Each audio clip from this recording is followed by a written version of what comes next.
하나님의 나라가 전투하고 있습니다. 그 전투하는 하나님의 나라, 그 하나님의 통치가 어떻게 나타나는가? 전투하기 전에 기본 주민과의 그 언약, 그 약속의 체결의 장면을 우리가 살펴보았죠. 자비하신 하나님의 성품, 그 자비하신 하나님의 성품은 언약에 신실하신 그 하나님, 약속을 신실하게 성취해 가시는 하나님의 성품을 통하여 나타나게 되죠.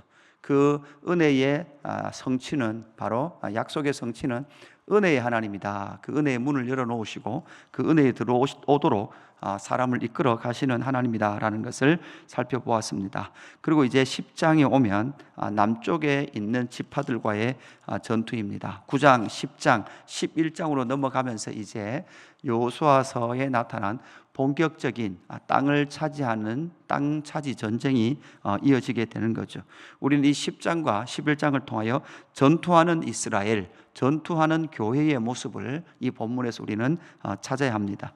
먼저는 남쪽으로 내려가서 남쪽 전투를 치러내고 이후에 북쪽으로 올라가서 북쪽 전투를 치르게 되죠. 10장에 먼저 나타나는 남쪽의 전투입니다. 예루살렘 왕 아도니세덱이 중심으로 된 그 남쪽 왕들의 전투, 이스라엘과의 전투의 모습을 통해서 신약의 전투하는 교회, 세상과 악의 세력과 전투하는 교회의 모습을 우리가 찾아보면서 전투하는 교회가 가지고 있어야 될 하나님에 대한 지혜, 하나님에 대한 지식, 어떤 지식과 지혜인지를 우리가 살펴봐야 되죠. 가장 먼저는 무엇입니까? 첫 번째, 전투하는 교회가 잊지 말아야 될 것은 하나님이 왕이시다라는 선언입니다.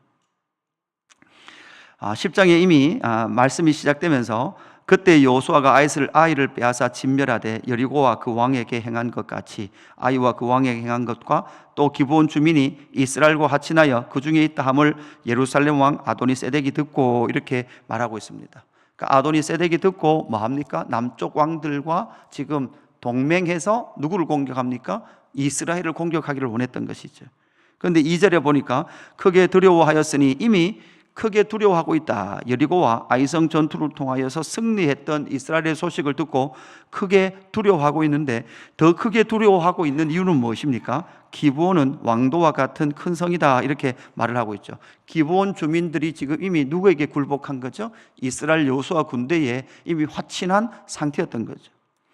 여기서 기브온은 왕도와 같은 큰 성이다 이렇게 말할 때 이 왕도로 돼 있죠. 그러니까 사실 이 기브온이라는 이 부족은 왕이 있을 만큼 큰 성을 가진, 그 당시에는 국가적 규모를 가진, 주변의 국가들처럼 그런 규모를 가졌지만 이 왕도라는 기브온은 왕도와 같은 이런 거 봐서는 기브온은 정식 왕은 없었던 것 같습니다. 그러나 그 성은 상당히 국가를 이룰 만큼 큰 성이었다라고 말을 하고 있는 거죠.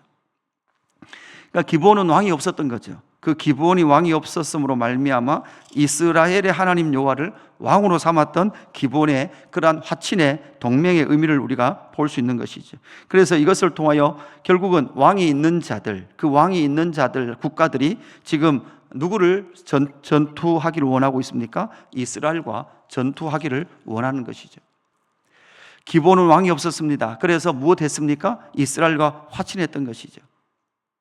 그래서 이 전쟁을 치러 나가는 데 있어서 후반부에 보면 이제 8절 이후에 보면 전쟁에 나가는 전쟁을 치르는 이스라엘 백성들의 모습이 나옵니다. 그래서 8절에 보면 뭐라고 말씀합니까? 그때 여호와께서 여호수아에게 이르시되 그들을 두려워하지 마라.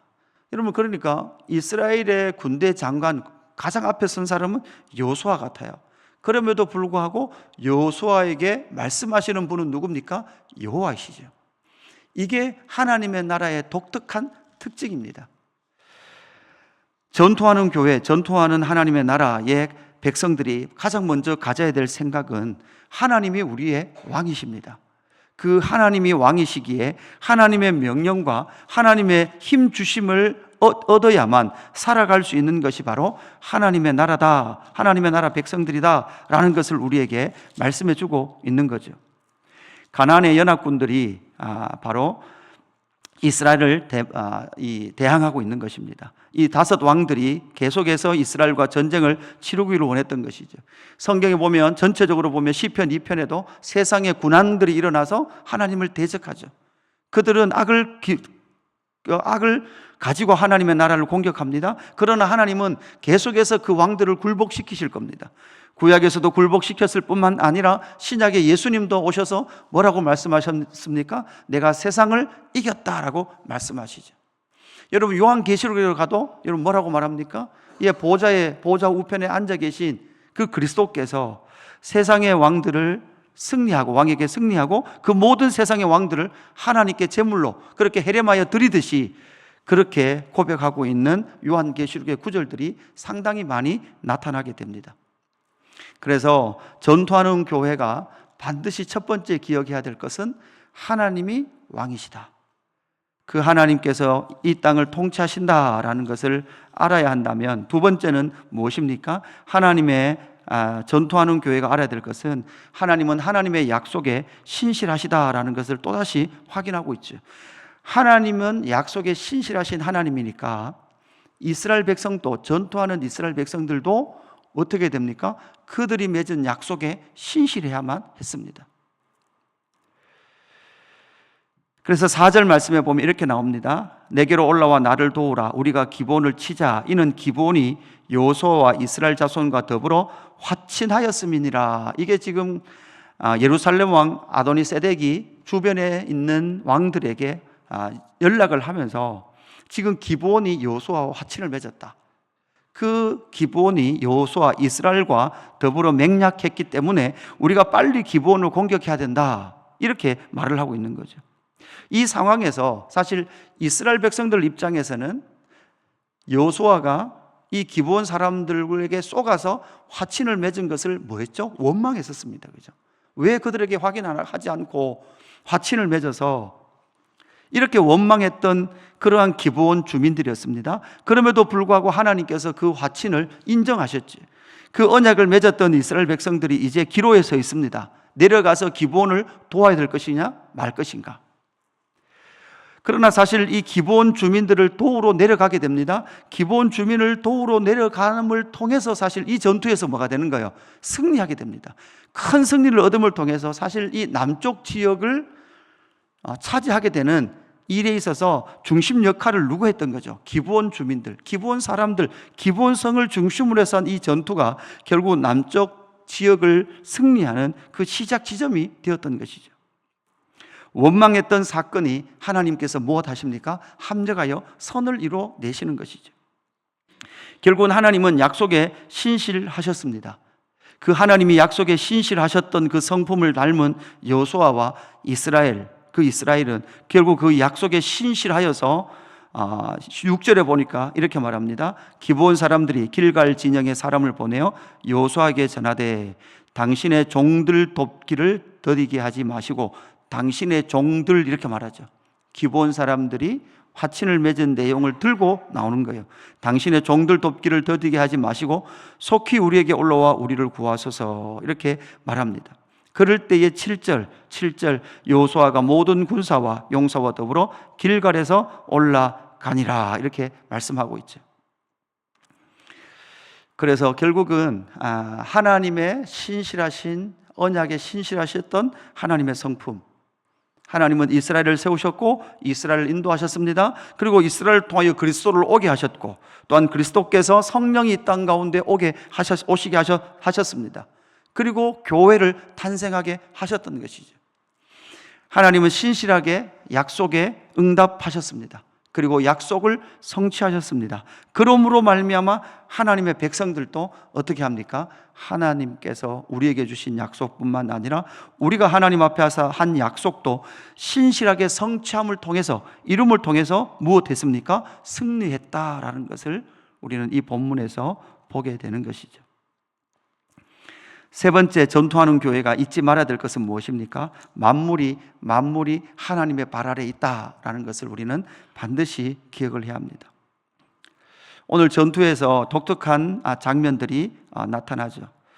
이스라엘이 지금 9절에 보니까 이렇게 되어 있습니다. 여호수아가 길갈에서 밤새도록 올라가 갑자기 그들에게 이르렀습니다. 그러면서 그 전투가 시작됐던 것이죠. 여호수아가 그들을 기브온에서 크게 사륙하였고 베토론에 오르는 비탈에서 추격하여 아세가와 막게다까지 이르렀다 이렇게 말씀하고 있습니다. 그러니까 이 전투가 상당히 치열했음에도 불구하고 지금 여호수아 군대가 이 5 왕들에게 승리해 가고 있습니다. 11절에 보니까 그때에 그들이 이스라엘 앞에서 도망하여 베트론을 비탈해서 내려갈 때 여호와께서 하늘에서 큰 우박 덩어리를 아세가에 이르기까지 내리시매 그들이 죽었으니, 여기서 큰 우박이라는 말은 돌이라는 말입니다. 돌만큼 큰 우박이라는 말이죠. 근데 여러분, 이 우박은 이스라엘 백성들은 맞지 않았어요. 이스라엘 군대는 맞지 않았어요. 그러니까 앞에 도망하던 모든 유다의 남쪽에 있는 군사들, 그 동맹국들의 군사들만 맞도록 뭐가 했다는 거죠? 우박이 내렸다는 거예요. 그죠? 참 신기하지 않습니까? 우박이 그렇게 넓은 지역이 아닐 건데 그 지역에만, 그러니까 동맹 군인들에게만 우박이 내림을 통해서 그들이 죽임을 당했던 것이죠. 이스라엘 자손의 칼에 죽은 자들보다 우박에 죽은 자들이 더 많았다, 이렇게 말하고 있죠. 그뿐만 아니라 12절 이후에 보면 무엇입니까? 여호수아가 그렇게 전쟁하는 가운데 시적인 표현이죠. 태양아 너는 기본 위에 머물라, 달아 너도 아얄론 골짜기에서 그리할지어다, 이렇게 말합니다. 태양이 멈추고 달이 멈췄습니다. 이게 실제로 일어났던 일이다라는 것을 말하고 있습니다. 그리고 여러분, 이것은 무엇을 말하고 있습니까? 당시 가나안 땅에 있었던 바알, 아세라, 이런 바알 아세라의 신의 사상은 태양신을 섬기거든요. 그러니까 태양이 신이라는 거예요. 하늘에 비를 내리는 비신을 섬기고 있었단 말이에요.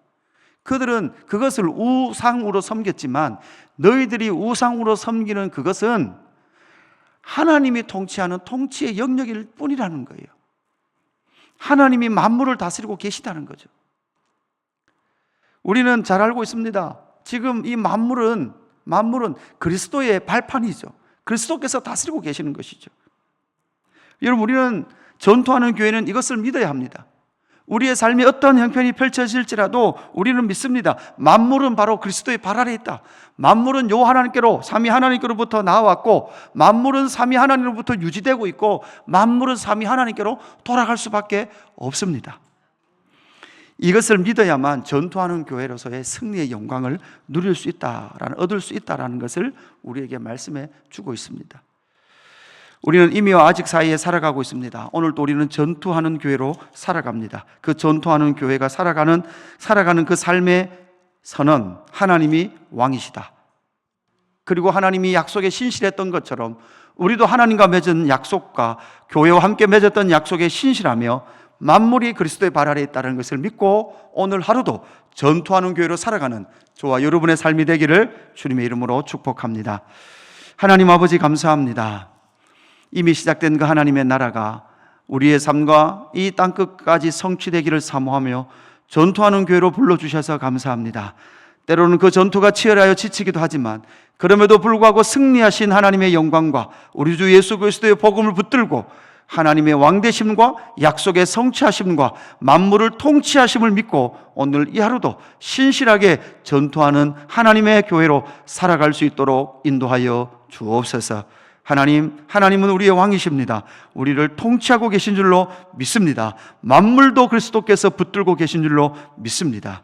이 믿음 가지고 하나님께서 우리에게 하신 약속, 그리고 교회와 함께 맺었던 그 약속들을 기억하며 오늘 하루도 신실하게 살아가는 주의 백성들 되게 하여 주옵소서. 감사함을 드리며 구주 예수 그리스도 이름으로 기도드리옵나이다. 아멘.